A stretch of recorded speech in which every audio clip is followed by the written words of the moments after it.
Jemaat yang kasih Tuhan, marilah kita bersama-sama bangkit untuk memulai ibadah kita pada sore hari ini dengan menaikkan pujian untuk Tuhan. Hai puji namanya.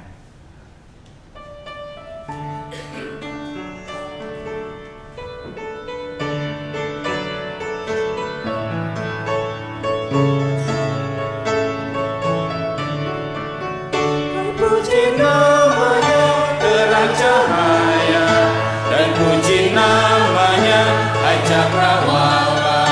Hai puji namanya semesta alam, mari semuanya menyembah Tuhan. Haleluya, pujilah Tuhan tak henti. Haleluya, karena kasih-Nya tak tepi. Haleluya, pujilah Tuhan tak henti. Haleluya, karena kasih-Nya tak tepi. Baik, kedua yang wanita. Hai puji namanya tumbuh-tumbuhan, hai puji namanya jenis bijian, hai puji namanya buah-buahan, mari semuanya menyembah Tuhan. Haleluya, pujilah Tuhan tak henti. Haleluya, karena kasih-Nya tak tepi. Haleluya, pujilah Tuhan tak henti. Haleluya, karena kasih-Nya tak tepi. Baik, ketiga pemandu pujian. Hai puji namanya ikan di laut, dan puji namanya burung di langit. Hai puji namanya hai hewan-hewan, mari semuanya menyembah Tuhan. Bersama-sama. Haleluya, pujilah Tuhan tak henti. Haleluya, karena kasih-Nya tak tepi. Haleluya, pujilah Tuhan tak henti. Haleluya, karena kasih-Nya tak tepi. Baik, keempat yang pria saja. Hai puji namanya Adam dan Hawa, menurut gambarnya kamu tercipta. Hai puji namanya segenap insan, mari semuanya menyembah. Bersama-sama. Haleluya, pujilah Tuhan tak henti. Haleluya, karena kasih-Nya tak tepi. Haleluya, pujilah Tuhan tak henti. Haleluya, karena kasih-Nya tak tepi. Baik, kelima bersama-sama. Allah mengakhiri penciptaannya di hari yang kudus, hari ketujuh. Karena dilihatnya baik semua, akhirnya Allah pun memberkatinya. Haleluya, pujilah Tuhan tak henti. Haleluya, karena kasih-Nya tak tepi. Haleluya, pujilah Tuhan tak henti. Haleluya, karena kasih-Nya tak tepi. Marilah bersama dengan alam raya yang diciptakan oleh Tuhan, kita beribadah kepadanya. Kebaktian ini berlangsung dalam nama Bapa, Anak, dan Roh Kudus.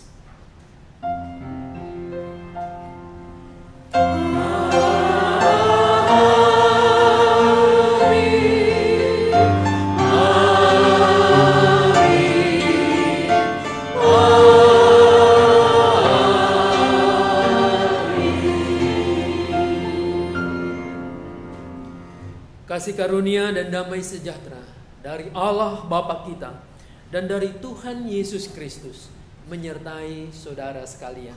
Dan menyertai saudara juga.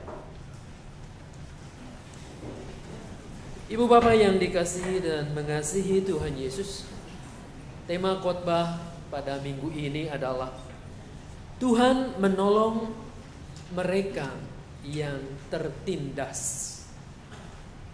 Sejarah peradaban manusia tidak lepas dari penindasan.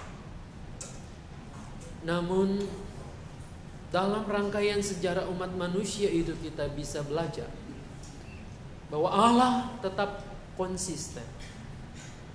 Dia membela yang lemah, yang tertindas. Yesaya 49 ayat 15 mengatakan begini. Dapatkah seorang perempuan melupakan bayinya sehingga ia tidak menyayangi anak dari kandungannya? Sekalipun dia melupakannya, aku tidak akan melupakan engkau. Ayat ini berbicara, kalaupun katanya ada seorang ibu, ada anak manusia yang diterlantarkan oleh ibunya sendiri. Ada ibu yang tega seperti itu. Tapi aku, Allah, tidak pernah meninggalkan. Saudara-saudara, ini penghiburan buat kita semua. Dan juga kita tahu bahwa Allah sangat peduli dengan ciptaannya. Kita sambut dengan pujian PKJ 121.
Dan mengasihi Tuhan, pernahkah dalam kehidupan yang kita jalani kita mengalami pergumulan, mengalami kesulitan di dalam kehidupan kita? Apa yang terjadi dan apa yang dilakukan oleh orang percaya ketika badai hidup itu menimpa kita? Saya yakin dan percaya pasti kita semua datang kepada Tuhan. Kita berdoa, meminta Tuhan ikut campur tangan, meminta Dia menolong kita. Namun masalahnya, ketika saat-saat seperti itu, mungkin doa kita terasa hambar. Kita berdoa seolah Tuhan diam, seolah kita dibiarkan sendiri. Saudara-saudara, Yesaya 59 ayat 1 dan 2 mengingatkan kita begini. Sesungguhnya tangan Tuhan tidak kurang panjang untuk menyelamatkan, dan pendengarannya tidak kurang tajam untuk mendengar. Tetapi yang merupakan pemisah antara kamu dan Allahmu ialah segala kejahatanmu, dan yang membuat Dia menyembunyikan diri terhadap kamu sehingga Ia tidak mendengar ialah segala dosamu, supaya tidak ada penghalang antara Allah dengan kita. Mari kita datang kepadanya, memohon ampun atas segala dosa dan pelanggaran kita. Kita berdoa dengan tertunduk dan sekaligus malu. Di sini, di rumahmu, di depan salib anakmu, kami mengaku dosa dan pelanggaran kami. Kami yang diciptakan seturut dengan gambar-Mu, dan melalui penebusan Kristus, kami sering disebut anak-anak Bapa di sorga. Anak-anak yang seharusnya menampakkan citra Bapa, melakukan kehendak Bapa. Kalau kami jujur, melihat ke kedalaman hati kami, tidaklah selalu demikian. Malah sebagian besarnya kehidupan ini yang kami jalani, kami lebih memperjuangkan ambisi kami. Kami lebih mengedepankan apa yang menjadi keinginan dan nafsu kami. Meskipun secara sadar bahwa dengan demikian kami menyakiti hati sesama, dan pada gilirannya menyakiti Engkau sendiri. Pantaslah kalau dalam suasana seperti ini tetap saja ada pemisah antara kami dengan Engkau. Kasih-Mu tidak sepenuhnya kami rasakan oleh karena penghalang itu, oleh karena dosa itu. Bapa di surga, kami tidak ingin ada terus penghalang di dalam kehidupan kami, sehingga kasih karunia Bapa tidak kami rasakan, terlebih ketika kami mengalami pergumulan yang hebat. Di sini, saat ini, kami tertunduk dan mohon ampun akan segala kelemahan, akan segala kesalahan, dosa dan pemberontakan kami. Kami sadar kami telah berdosa di dalam pikiran kami, yang hanya memikirkan apa yang menyenangkan, merancangkan apa yang menjadi kenyamanan hidup sendiri, tanpa peduli dengan yang lain. Kami telah berdosa di dalam tutur kata kami. Seringkali kami menyakiti hati sesama kami. Seringkali kami melecehkan dan menyebarkan berita yang tidak benar. Kami telah berdosa di dalam hati kami. Seringkali kami menolak suara kebenaran yang berbisik di dalam hati kami ini. Dan kami telah berdosa di dalam seluruh apa yang kami kerjakan. Ampunilah kami Bapa. Dengan memandang salib anak-Mu itu, kami yakin dan percaya Engkau memberi kesempatan buat setiap kami untuk berubah menjadi manusia baru, ciptaan baru di dalam darah Kristus. Di dalam namanya kami berdoa dan mengaku dosa kami. Amin.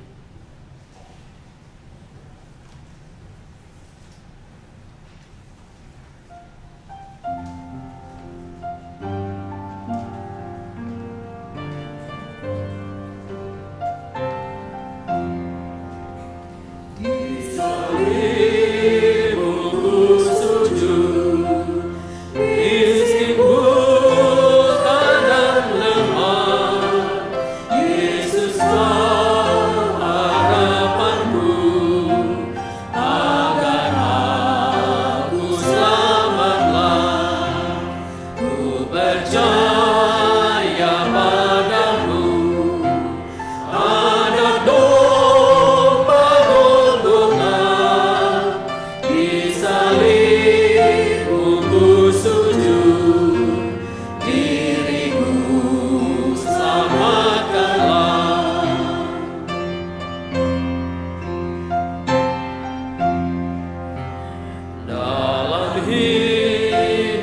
yang cemar.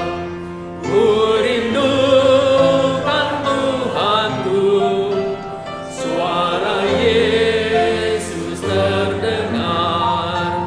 Ku hapuskan dosamu, ku percaya padamu. Anak domba Golgota, di salibmu ku sujud. Diriku selamatkanlah.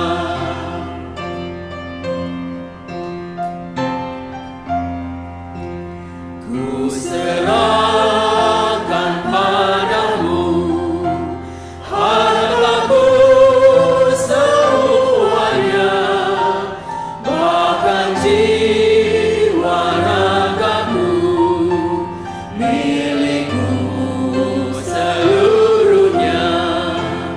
Ku percaya padamu, anak domba Golgota, di salibmu ku sujud. Diriku selamatkanlah.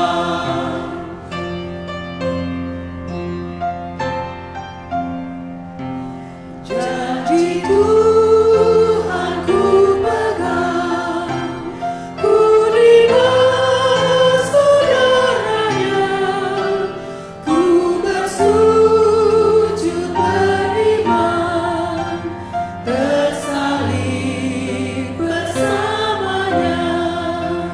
Ku percaya padamu, anak domba Golgota, di salibmu ku sujud. Diriku selamatkanlah.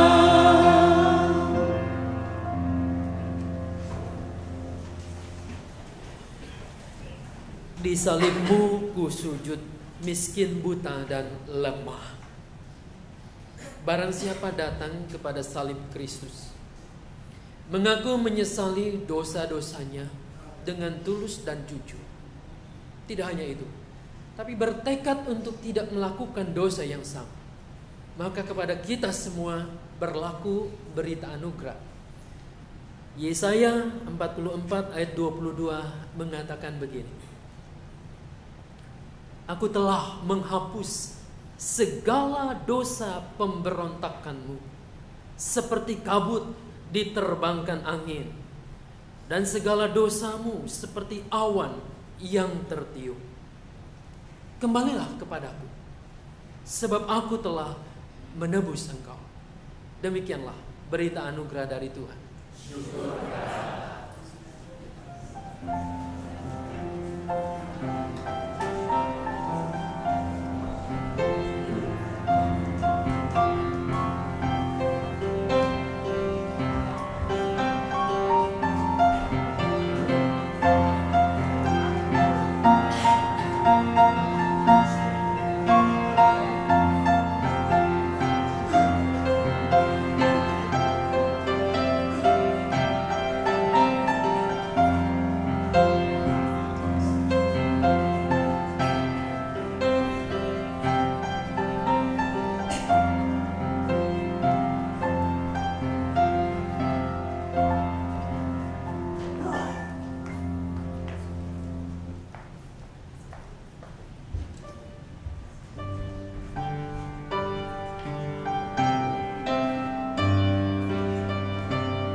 Kulintang Gloria.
Mari kita berdoa.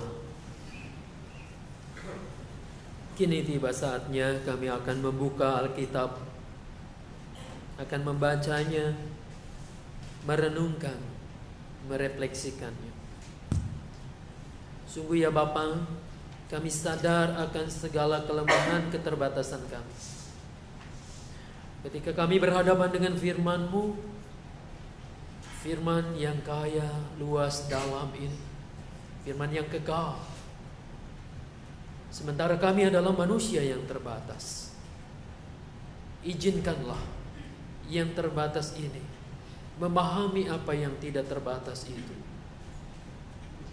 Kuat kuasa Roh Kudus-Mu biarlah bekerja saat ini dengan leluasa, supaya kami memahami dengan benar apa yang Engkau maksudkan melalui firman ini. Tidak hanya berhenti pada pemahaman, kuat kuasa Roh Kudus-Mu jugalah yang akan menolong setiap kami untuk menerjemahkan firman ini di dalam nyanyian kehidupan kami, di dalam seluruh hidup kami. Karena dengan demikian kami disebut orang yang berbahagia. Engkau yang menolong saat ini anak-anak-Mu yang dipercayakan membaca bagian demi bagian Alkitab, dan kami yang mendaraskan Mazmur, terlebih hamba-Mu yang dipercayakan menguraikannya di dalam bentuk khotbah. Izinkanlah bahwa kami berbicara tentang firman-Mu itu. Pakailah sarana ini sebagai alat sepenuhnya di tangan-Mu untuk menyatakan kehendak dan maksud-Mu bagi kami kini dan di sini. Berbicaralah Bapa di surga, kami anak-anak-Mu telah siap mendengarkan, menyimak, bahkan melakukannya. Di dalam nama Tuhan kami Yesus Kristus yang adalah Sang Firman yang sesungguhnya itu, kami berdoa kepada Bapa di surga. Amin.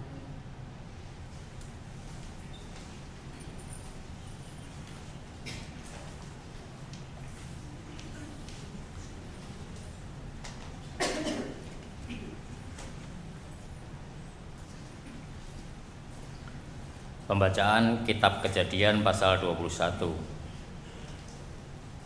ayat 8 sampai 21.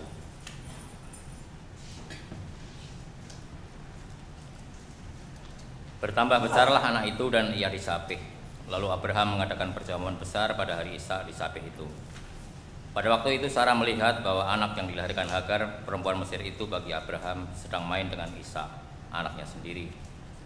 Berkatalah Sarah kepada Abraham, "Usirlah hamba perempuan itu beserta anaknya, sebab anak hamba ini tidak akan menjadi ahli waris bersama-sama dengan anakku Ishak." Hal ini sangat menyebalkan Abraham oleh karena anaknya itu. Tetapi Allah berfirman kepada Abraham, "Janganlah sebal hatimu karena hak anak dan budakmu itu. Dalam segala yang dikatakan Sarah kepadamu, haruslah engkau mendengarkannya.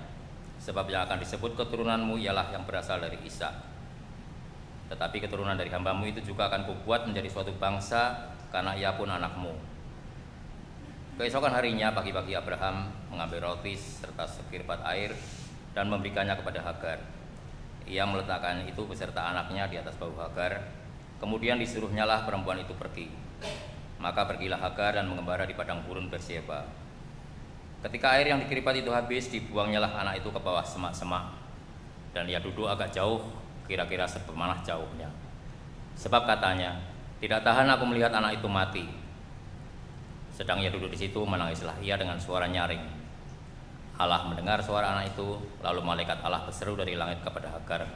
Katanya kepadanya, "Apakah yang engkau susahkan, Hagar?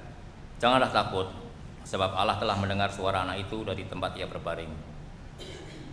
Bangunlah, angkatlah anak itu, dan bimbinglah dia, sebab aku akan membuat dia menjadi bangsa yang besar."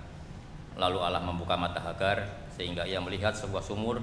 Ia pergi mengisi kirbatnya dengan air, kemudian diberinya anak itu minum.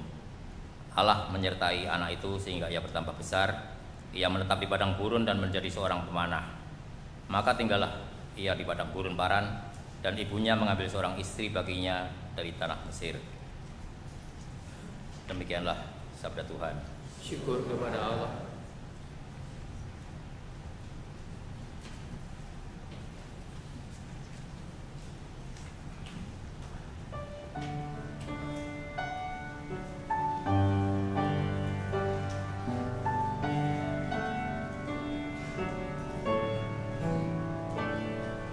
Sendengkanlah telingamu, ya Tuhan. Pasanglah telinga pada doaku, sebab miskin aku. Perhatikanlah permohonanku. Sendirikanlah telingamu, ya Tuhan. Pasanglah telinga pada doaku. Sebab sengsara miskin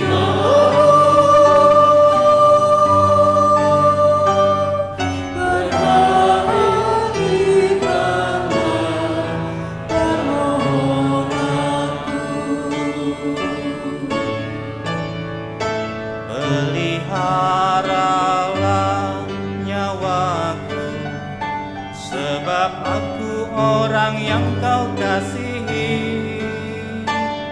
Selamatkanlah hamba-Mu yang sungguh percaya kepadamu.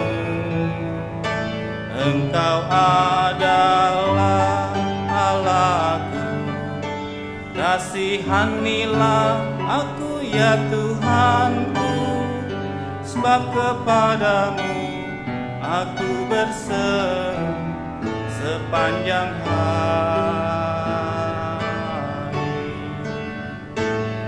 Sendirikanlah telingamu, ya Tuhan. Pasanglah telinga pada doaku. Sebab sengsara dan miskin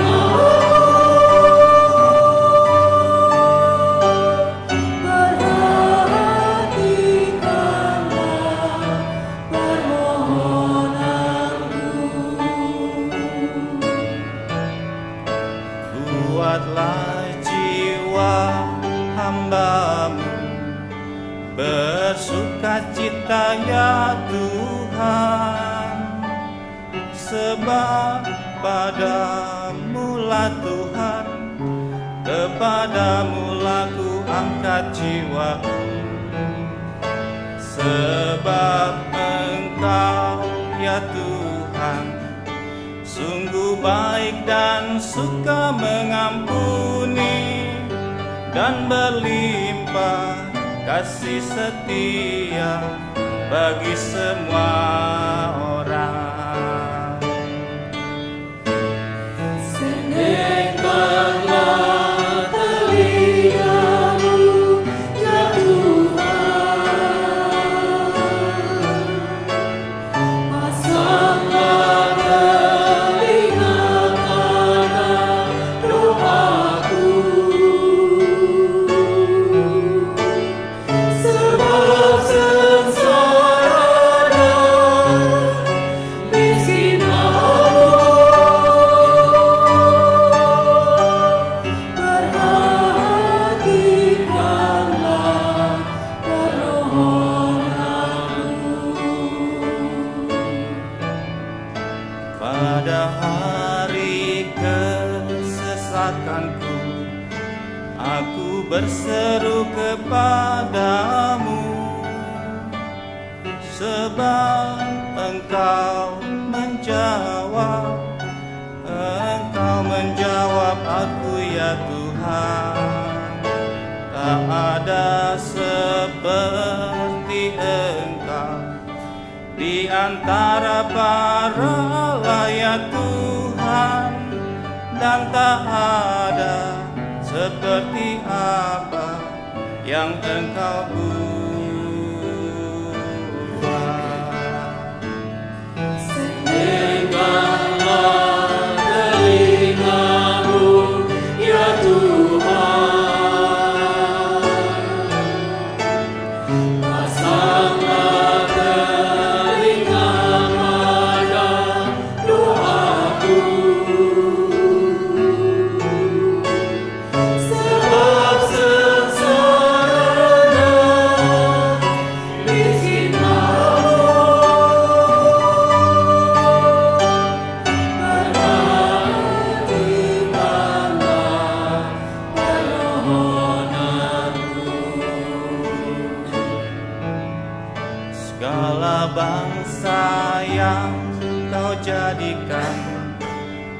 akan datang sujud menyembah di hadapan-Mu Tuhan, dan akan memuliakan nama-Mu. Sebab Engkau besar ya Tuhan, dan melakukan banyak keajaiban. Kau sendiri, hanya Kau saja adalah Tuhan. Sendirikanlah telinga-Mu ya Tuhan, pasanglah telinga pada doaku, sebab sengsara dan miskin aku, perhatikanlah permohonanku. Berpalinglah kepadaku dan kasihanilah aku. Beri kekuatan-Mu kepada hamba-Mu, dan selamatkan ya Tuhan anak lelaki hamba-Mu perempuan. Selamatkanlah putra hamba-Mu perempuan. Sendirikanlah telinga-Mu ya Tuhan, pasanglah telinga pada doaku, sebab sengsara dan miskin aku, perhatikanlah permohonanku. Lakukanlah kepadaku suatu tanda kebaikan, supaya yang membenciku melihat aku dengan malu, bahwa Engkau ya Tuhan telah menolong dan menghiburkan aku. Engkau Tuhan telah menolong dan menghiburkanku. Sendirikanlah telinga-Mu ya Tuhan, pasanglah telinga pada doaku, sebab sengsara dan miskin aku, perhatikanlah permohonanku.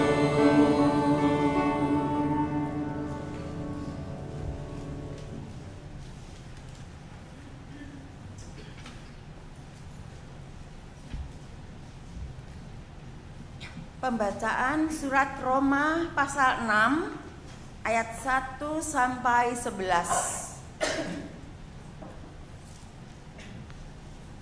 Jika demikian, apakah yang hendak kita katakan? Bolehkah kita bertekun dalam dosa supaya semakin bertambah kasih karunia itu? Sekali-kali tidak. Bukankah kita telah mati bagi dosa?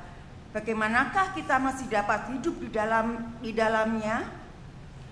Atau tidak tahukah kamu bahwa kita semua yang telah dibaptis dalam Kristus telah dibaptis dalam kematiannya. Dengan demikian, kita telah dikuburkan bersama-sama dengan Dia oleh baptisan dalam kematian, supaya sama seperti Kristus telah dibangkitkan dari antara orang mati oleh kemuliaan Bapa, demikian juga kita akan hidup dalam hidup yang baru. Sebab jika kita telah menjadi satu dengan apa yang sama dengan kematiannya, kita juga akan menjadi satu dengan apa yang sama dengan kebangkitannya. Karena kita tahu bahwa manusia lama kita telah turut disalibkan, supaya tubuh dosa kita hilang kuasanya, agar jangan kita menghambakan diri lagi kepada dosa. Sebab siapa yang telah mati, ia telah bebas dari dosa. Jadi jika kita telah mati dengan Kristus, kita percaya bahwa kita akan hidup juga dengan Dia. Karena kita tahu bahwa Kristus sesudah Ia bangkit dari antara orang mati, tidak mati lagi. Maut tidak berkuasa lagi atas Dia. Sebab kematiannya adalah kematian terhadap dosa, satu kali dan untuk selama-lamanya, dan kehidupannya adalah kehidupan bagi Allah. Demikianlah hendaknya kamu memandangnya, bahwa kamu telah mati bagi dosa, tetapi kamu hidup bagi Allah dalam Kristus Yesus. Demikianlah sabda Tuhan. Syukur kepada Allah. Hari ini bacaan Injil terambil dari Injil Matius. Matius pasalnya yang ke-10 ayat 24 sampai dengan 39. Inilah Injil Tuhan Yesus Kristus menurut Matius pasal 10 ayat 24 sampai 39. Simak dan dengarkanlah Injil Tuhan Yesus Kristus. Seorang murid tidak lebih daripada gurunya, atau seorang hamba daripada tuannya. Cukuplah bagi seorang murid jika ia menjadi sama seperti gurunya, dan bagi seorang hamba jika ia menjadi sama seperti tuannya. Jika tuan rumah disebut Beelzebul, apalagi seisi rumahnya. Jadi janganlah kamu takut terhadap mereka, karena tidak ada sesuatu pun yang tertutup yang tidak akan dibuka, dan tidak ada sesuatu pun yang tersembunyi yang tidak akan diketahui. Apa yang kukatakan kepadamu dalam gelap, katakanlah itu dalam terang, dan apa yang dibisikkan ke telingamu, beritakanlah itu dari atas atap rumah. Dan janganlah kamu takut kepada mereka yang dapat membunuh tubuh, tetapi yang tidak berkuasa membunuh jiwa. Takutlah terutama kepada Dia yang berkuasa membinasakan baik jiwa maupun tubuh di dalam neraka. Bukankah burung pipit dijual 2 ekor seduit? Namun seekor pun daripadanya tidak akan jatuh ke bumi di luar kehendak Bapamu. Dan kamu, rambut kepalamu pun terhitung semuanya. Sebab itu janganlah kamu takut, karena kamu lebih berharga daripada banyak burung pipit. Setiap orang yang mengakui Aku di depan manusia, Aku juga akan mengakuinya di depan Bapa-Ku yang di sorga. Tetapi barang siapa menyangkal Aku di depan manusia, Aku juga akan menyangkalnya di depan Bapa-Ku yang di sorga. Jangan kamu menyangka bahwa Aku datang untuk membawa damai di atas bumi. Aku datang bukan untuk membawa damai, melainkan pedang. Sebab Aku datang untuk memisahkan orang dari ayahnya, anak perempuan dari ibunya, menantu perempuan dari ibu mertuanya. Dan musuh orang ialah orang-orang seisi rumahnya. Barang siapa mengasihi bapa atau ibunya lebih daripadaku, ia tidak layak bagiku. Dan barang siapa mengasihi anaknya laki-laki atau perempuan lebih daripadaku, ia tidak layak bagiku. Barang siapa tidak memikul salibnya dan mengikut aku, ia tidak layak bagiku. Barang siapa mempertahankan nyawanya, ia akan kehilangan nyawanya.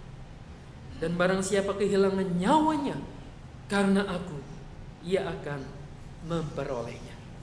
Sampai demikian jauh pembacaan Alkitab firman Tuhan. Tuhan Yesus berkata, yang berbahagia adalah setiap kita yang mau mendengar firman-Nya dan yang memeliharanya. Haleluya. Haleluya. Haleluya. Haleluya.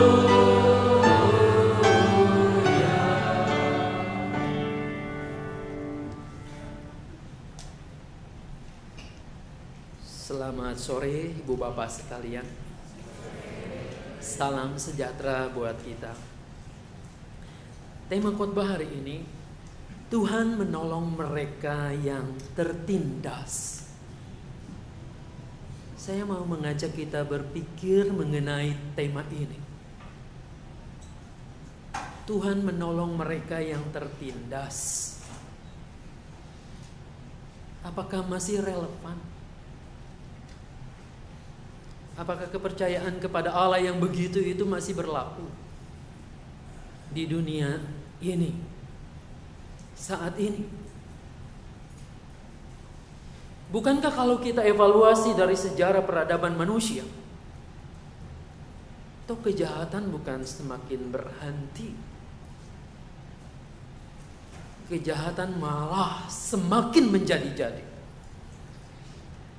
baik kualitas maupun kuantitasnya. Bagaimana peran Allah yang katanya memihak dan menolong yang tertindas ini? Apa ini hanya teori atau sekedar pengakuan iman di gereja saja? Atau kita buka pintu gereja, lihat kenyataannya, konkretnya tidak begitu? Bapak Ibu, ketika saya menyiapkan ini, ada sebuah kisah yang menarik yang saya baca. Seorang lelaki suatu ketika datang ke tukang cukur rambut untuk memangkas rambutnya yang sudah mulai menutupi telinga, bahunya. Rasanya gak nyaman. Mungkin mirip-mirip saya 3 hari yang lalu, gak nyaman. Lalu datang ke tukang pangkas rambut ini, "Pak, tolong potong rambut saya, pendek saja. Kalau bisa ya cepak saja." Saudara-saudara, saya menginginkan dipelontos aja, tapi anak saya mengatakan, "Jangan Pak, nanti saya susah ngelihatnya, gak enak kali." Saudara-saudara, di tempat itulah terjadi dialog, terjadi percakapan antara si tukang cukur pangkas rambut dengan orang yang menggunakan jasanya. Tukang cukur rambut itu bertanya, "Bapak, apakah Anda termasuk orang yang percaya adanya Tuhan atau tidak?" Saudara-saudara, orang yang sedang dipangkas rambutnya ini mengatakan, "Wah, ya jelas. Saya sangat percaya adanya Tuhan. Tuhan itu adalah Sang Pencipta alam semesta." Ingat ya Pak, bukan hanya Sang Pencipta. Dia itu, Tuhan itu adalah yang memelihara, yang menolong setiap orang. Sekarang ngomong-ngomong dengan Bapak bagaimana? Bapak percaya Tuhan itu ada atau tidak? Orang ini balik tanya kepada tukang cukur itu. Wah, kalau saya sih justru kebalikan dengan Bapak. Saya tidak percaya kalau Tuhan itu ada. Apalagi seperti yang Bapak omongkan, Bapak katakan tadi, Tuhan itu pencipta, pemelihara, penolong. Enggak ada itu. Teori, saya enggak percaya. Loh, mengapa Bapak punya sikap seperti itu? Lalu orang ini menepak pundaknya. Tolong Bapak lihat jendela ini. Lihat itu di sana. Pengemis itu. Setengah telanjang, kumal. Dia mengais-ngais makanan di tong sampah itu. Kalau Bapak percaya Tuhan ada menolong, kenapa dia anggap pelihara? Kenapa membiarkan ada orang seperti itu? Saudara-saudara, pria ini tidak bisa menjawab. Dia tertegun, berpikir keras. Gimana ya menjawabnya? Sebaliknya si tukang pangkas rambut tersenyum. Tersenyum penuh kemenangan. Lalu kemudian selesailah. Beres semua memotong rambut. Si pria tadi sudah beres, rapi rambutnya, kelihatan fresh, segar. Lalu kemudian dia bayar jasanya. Ketika akan melangkahkan kakinya keluar, si pria ini menepuk abang tukang cukur. Nanti dulu Pak, kita lihat di jendela yang sama itu. Itu Bapak lihat ya. Kok ada orang yang seperti itu? Rambutnya gimbal, jenggotnya panjang, lusuh, seperti orang tidak waras. Kalau begitu saya berkesimpulan, tukang cukur ini tidak ada. Tukang cukur itu terkejut. Wah, Bapak bisa aja. Ini uang yang Bapak berikan. Ini jasa saya. Bukankah Bapak sudah menikmati itu? Saya eksis, saya ada di sini. Mengenai orang itu, bukan tukang cukurnya yang nggak ada. Orangnya yang tidak mau datang ke sini. Orangnya yang tidak mau meminta saya untuk menolong dia. Jadilah seperti itu. Lalu kemudian si pria ini mengatakan, itulah Tuhan. Bukan Tuhan tidak ada. Bukan Tuhan tidak mau menolong. Tapi orangnya tidak mau datang kepada Tuhan, meminta pertolongannya. Itu yang terjadi. Saudara yang dikasihi dan mengasihi Tuhan, apa yang dipercakapkan ini terjadi terus. Membicarakan ada tidak Tuhan. Masing-masing punya argumen. Masing-masing punya perak nalar di belakang kepalanya itu. Salah satu contoh yang terus diperdebatkan juga sampai saat ini adalah tentang keturunan Abraham. Saudara-saudara, apakah Ismail atau Ishak? Banyak orang telah menghabiskan waktu dan karya untuk mempertahankan bahwa Allah lebih merestui anak yang satu ketimbang yang lain. Orang Yahudi sama dengan kita orang Kristen akan mempertahankan keturunan Abraham yang asli adalah Ishak. Lihat itu ayat yang tadi kita baca. Ayat 12. Yang satu mengatakan, saudara-saudara kita Muslim enggak begitu. Ismail, anak pertamanya itu. Ribut kita di sana. Saya teringat beberapa tahun yang lalu ketika Kiai Haji Akil Sirot itu dipanggil ke GKI Kepaduri. Kita dialog di sana. Lalu kemudian ia mengemukakan fakta perdebatan ini. Orang Kristen mengatakan Ishak yang dikorbankan. Orang Islam mengatakan Ismail yang dikorbankan. Tapi toh dua-duanya tidak ada yang disembelih katanya. Tuhan sudah menggantikannya dengan domba. Berapa banyak energi dihabiskan untuk itu, untuk perdebatan itu, dan berapa banyak juga korban telah berjatuhan. Saudara yang dikasihi dan mengasihi Tuhan Yesus, cobalah marilah kita saat ini hening sejenak, bahwa untuk perdebatan ini sudah memakan banyak energi, banyak waktu, banyak pengorbanan. Tidakkah kita tergoda untuk melihat sebetulnya bagaimana Allah berpihak? Allah memihak bukan kepada kebanggaan primordial manusia, namun sangat jelas dalam bacaan kita, Dia adalah Tuhan yang memihak kepada yang tertindas. Dalam konteks Hagar dan Sarai, saudara-saudara, Hagar adalah hamba Sarah yang sengaja diberikan kepada Abram. Sebab Sarah sangat pesimis. Dia sudah tua dan tidak bisa menghasilkan keturunan untuk Abram. Si budak ini kemudian diberikan kepada Abram. Kejadian 16 kalau kita baca. Saudara-saudara, status budak membuat Hagar tidak bisa menolak permintaan Sarah.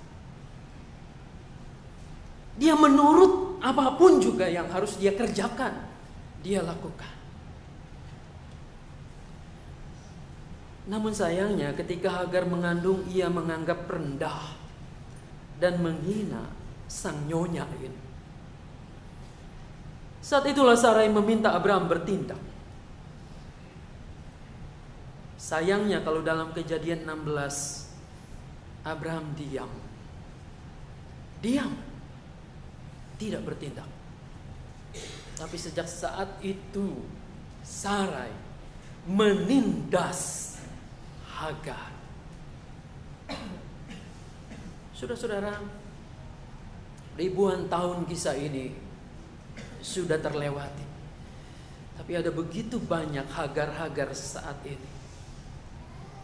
Budak yang tanpa hak. Kita bisa membayangkan TKI perempuan kita, yang konon katanya adalah pahlawan devisa itu, dikirim ke berbagai negara, ke Timur Tengah dan seterusnya. Tidak bisa menolak, harus melayani tuannya. Saudara yang dikasihi dan mengasihi Tuhan Yesus, Hagar tidak tahan dengan penindasan ini. Penindasan yang dilakukan oleh Sarai. Sarai melupakan dan mematikan rasa pri kemanusiaannya. Dia lupa bahwa Hagar itu baru saja berguna untuk menghadirkan keturunan Abram itu. Kini Hagar menjadi ancaman baginya dan bagi ahli waris. Kini di mata Sarai, Hagar adalah musuh utama yang harus disingkirkan, yang harus ditindas itu. Sarai membiarkan panas hati meluap menguasai dirinya. Hagar adalah korban kebijakan, korban budayanya. Korban budaya ini tidak berhenti pada zaman Hagar, terus sampai saat ini Hagar-Hagar banyak. Saudara-saudara, di kemudian kisah yang tadi kita baca itu adalah kisah yang kedua yang dialami oleh Hagar. Kini Abram bertindak mengusir Hagar ini. Kita lihat Allah bukan seperti kita. Kita yang sering dikaburkan oleh primordial, Tetapi Allah adalah Allah yang konsisten. Saudara-saudara, manusia seringkali pro yang ini dan kontra yang itu. Hagar sudah menjadi korban kebijakan, korban budaya, bahkan sampai hari ini pun. Kelompok yang namanya kita ini selalu memandang sebelah mata kepada Hagar dan keturunannya ini. Kita menghakimi, tapi Allah tidak. Saudara yang dikasihi dan mengasihi Tuhan Yesus, di dalam kesengsaraannya itu, Hagar ini tetap disertai oleh Tuhan. Bahkan Tuhan mengatakan, aku akan membuat sangat banyak keturunanmu sehingga tidak dapat dihitung karena banyaknya. Kejadian 16 ayatnya yang ke-10. Selanjutnya ditegaskan pula, engkau mengandung dan akan melahirkan seorang anak laki-laki dan akan menamainya Ismail. Sebab Tuhan telah mendengar tentang penindasan atasmu. Jadi yang memberi nama Ismail itu siapa? Bukan Hagar, tetapi Allah sendiri. Allah yang mendengar penindasan, Allah yang berpihak, Allah yang membela Hagar itu. Saudara-saudara, adalah sangat sulit saya mengerti, memahami. Dikala kemudian hari kemudian orang membenci ini keturunan Hagar, padahal Allah memberkatinya. Apa respon Hagar atas janji Tuhan itu? Saudara-saudara, Hagar mengatakan dan menamai tempat itu adalah El Roi. Apa artinya El Roi ini? Di sini kulihat dia yang melihat aku. Itu artinya ketika aku tertindas, aku melihat Tuhan dan dia melihat aku. Eroi itu. Saya membayangkan, saudara-saudara, kalau mungkin Hagar ini bisa bernyanyi, bersyair, dia akan menyanyikan tadi Mazmur itu. Sendengkanlah telingamu ya Tuhan, pasanglah telinga pada doaku, sebab sengsara dan miskin aku, perhatikanlah permohonanku. Tuhan melihat El Roi itu. Tuhan tahu kesengsaraan Hagar ini. Dan Tuhan menjawab dia. Saudara-saudara, di dalam Kejadian 21 ayat 8 sampai 21, peristiwa Hagar ini, lagi-lagi Hagar ditindas. Tetapi di situ pun Allah memberikan janjinya.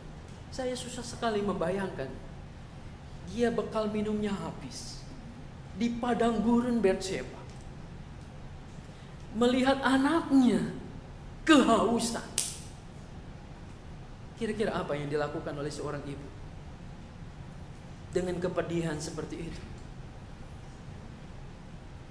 Saudara-saudara, saya kira tidak ada seorang ibu yang tahan melihat penderitaan anaknya. Saya membayangkan ketika anak kami sakit saja, kami berdua selalu mengatakan, Tuhan kalau boleh tukar kami yang sakit, saya yang sakit. Saya pikir dalam kondisi seperti ini, Hagar pun berpikir seperti itu. Karena tidak tahan melihat penderitaan, kehausannya, Hagar kemudian membuang Ismail itu ke semak-semak karena dia tidak tega, tidak tahan. Saudara-saudara, ini saya bayangkan. Tepatlah yang kemudian Yesaya mengatakan, dapatkah seorang perempuan melupakan bayinya sehingga ia tidak menyayangi anak dari kandungannya itu? Sekalipun ia melupakannya, aku tidak akan melupakan engkau. Allah tidak pernah melupakan yang tertindas itu. Allah mendengar suara tangisan bayi itu dan kemudian membuka mata Hagar, melihat ada sumur, ada air, ada kehidupan. Tuhan menjawab, ini kehidupan. Dan kemudian melalui Ismail lahir bangsa yang besar.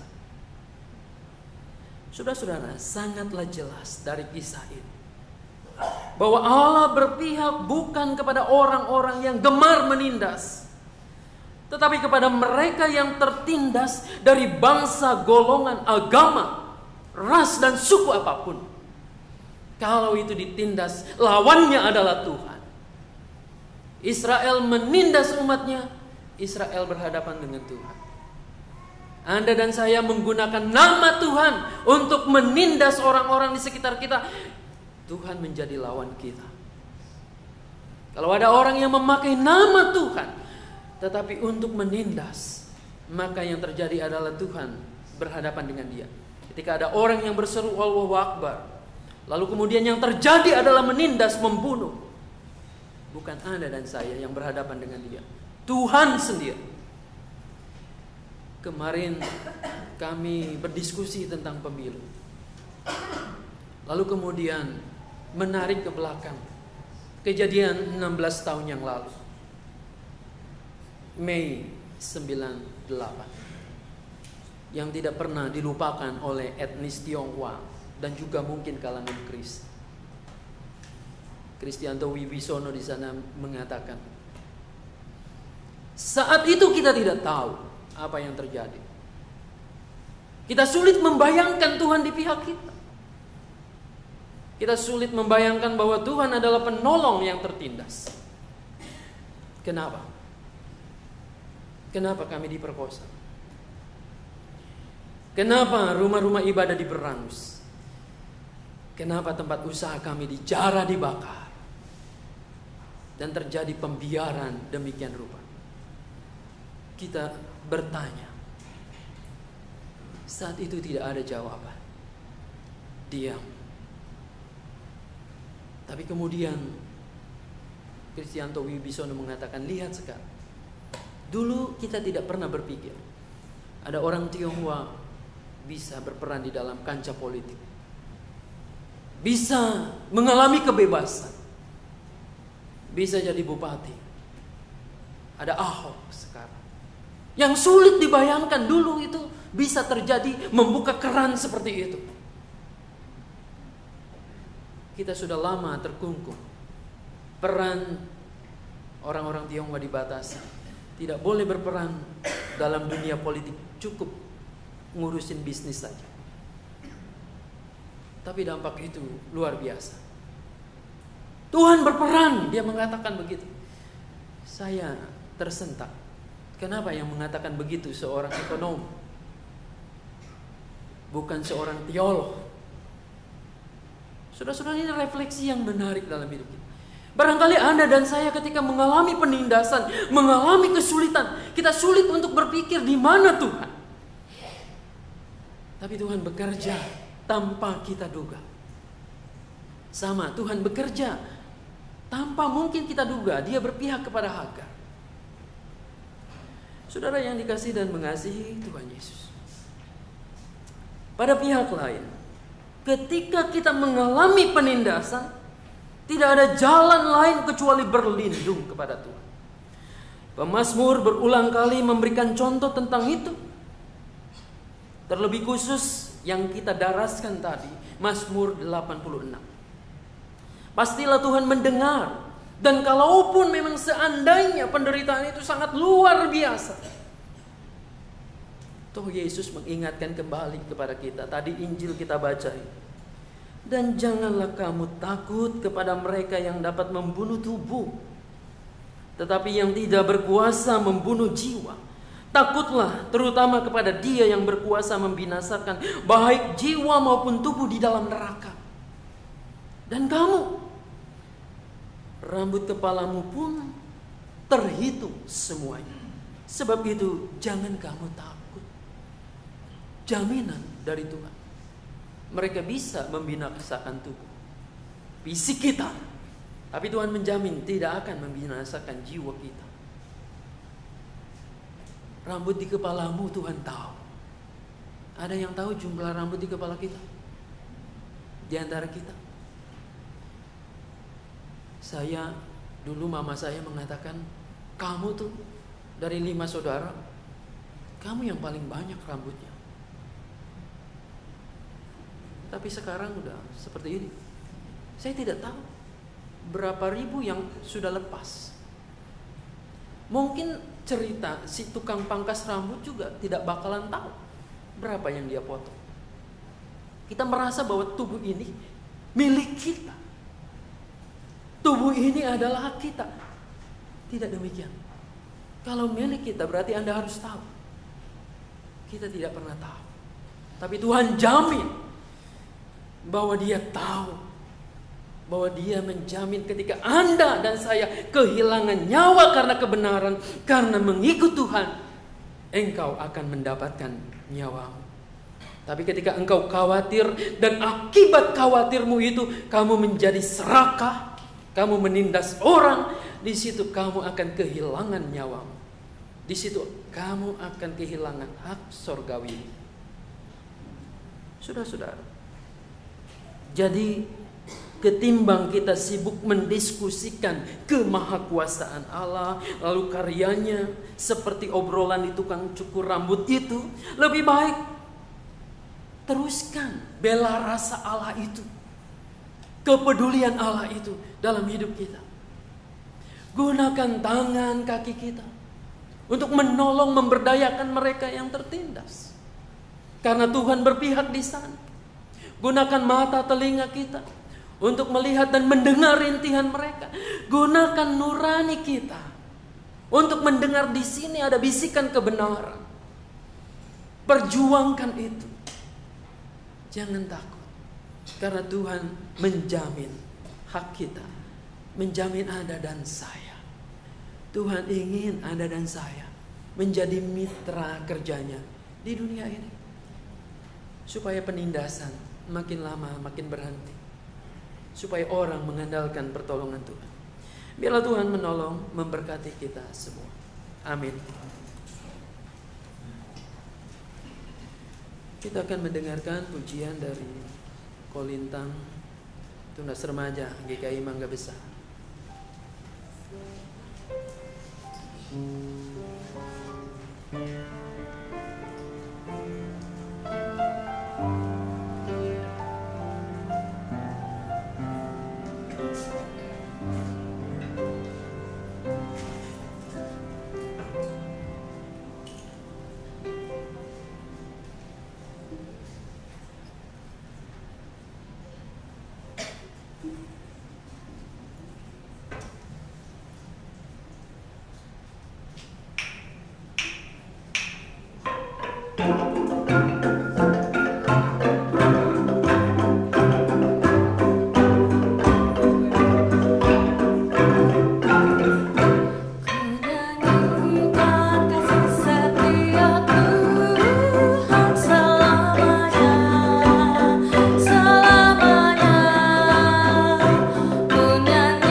Terima kasih.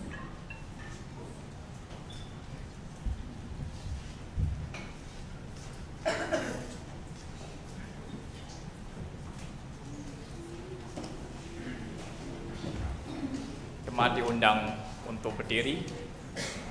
Marilah kita bersama dengan umat Allah di masa lalu, masa kini, dan masa depan mengingat pengakuan pada baptisan kita menurut pengakuan iman rasuli. Aku percaya kepada Allah, Bapa yang Maha Kuasa, Khalik langit dan bumi, dan kepada Yesus Kristus yang tunggal Tuhan kita, yang dikandung dari Roh Kudus, lahir dari Maria, yang menetap secara di bawah pemerintahan Pontius Pilatus, disangkat, mati dan dikuburkan, turun dalam kerajaan maut.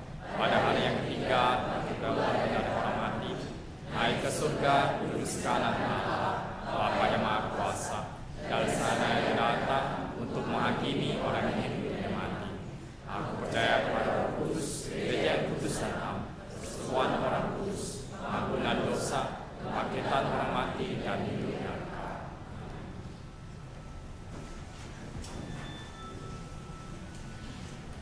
Mari kita berdoa.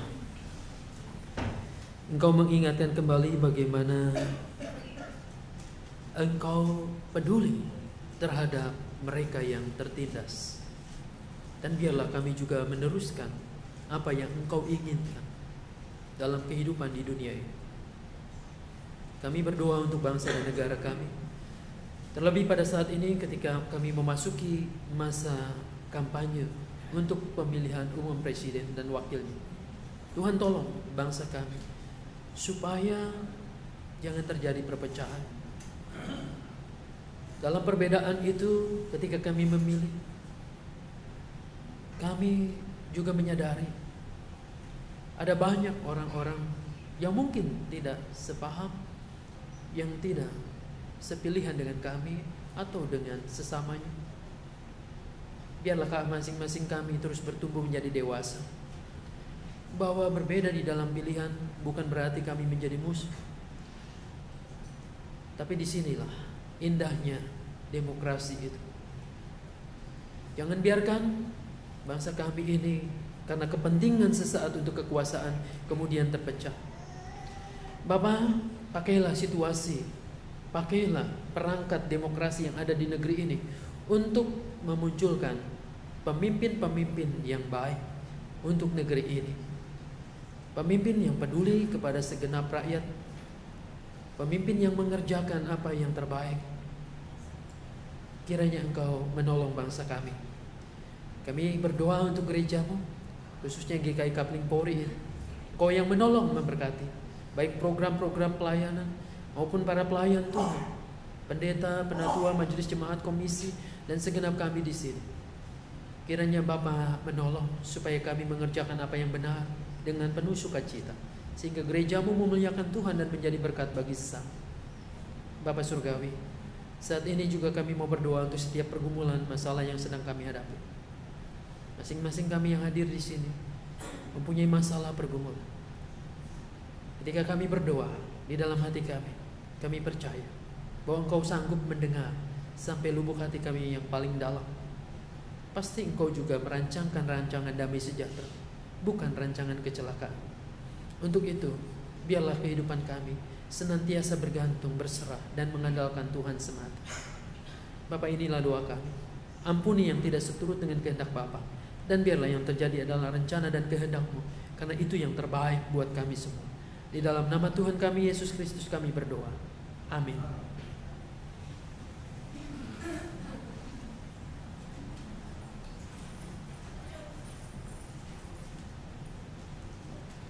Jemaat yang dikasihi Tuhan Yesus, kita akan menaikkan persembahan yang saya awali dengan bacaan satu ayat dari Mazmur 24 ayat 1. Tuhanlah yang mempunyai bumi serta segala isinya, dan dunia serta yang diam di dalamnya. Kantong persembahan akan diedarkan dan kita menaikkan pujian dari KJ 337. Betapa kita tidak bersyukur.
Mari kita menaikkan doa persembahan. Bapa di dalam surga, sungguh kami bersyukur dan berterima kasih karena kami yakini kasih setia Tuhanlah yang menghantar kami anak-anak-Mu boleh hadir di kebaktian sore hari ini. Bapa, kami bersyukur dan berterima kasih untuk pemeliharaan Tuhan, untuk perlindungan-Mu di dalam kehidupan kami hari lepas hari.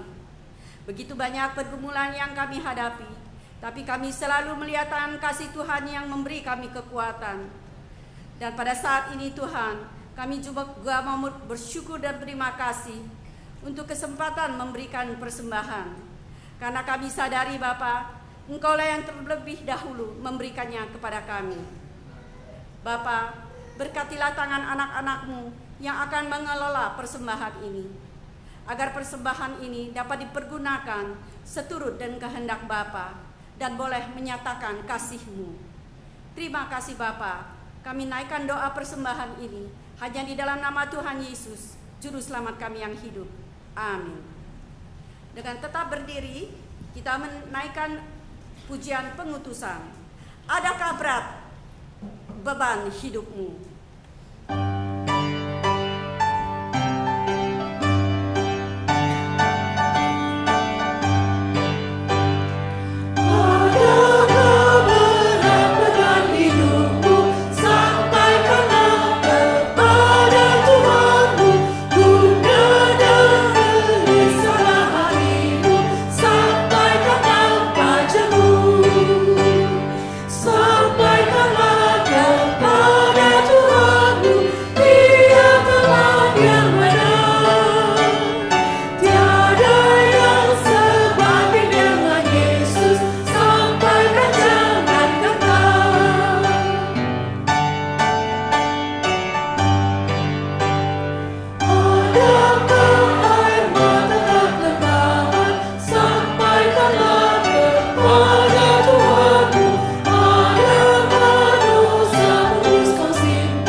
Jadilah saksi Kristus. Terpujilah Tuhan. Kembalilah ke dalam kehidupanmu dan tugas tanggung jawab saudara, serta terimalah berkat Tuhan. Tuhan memberkati engkau dan melindungi engkau. Tuhan menyinari engkau dengan wajahnya dan memberi engkau kasih karunia. Tuhan menghadapkan wajahnya kepadamu dan memberi engkau damai sejahtera.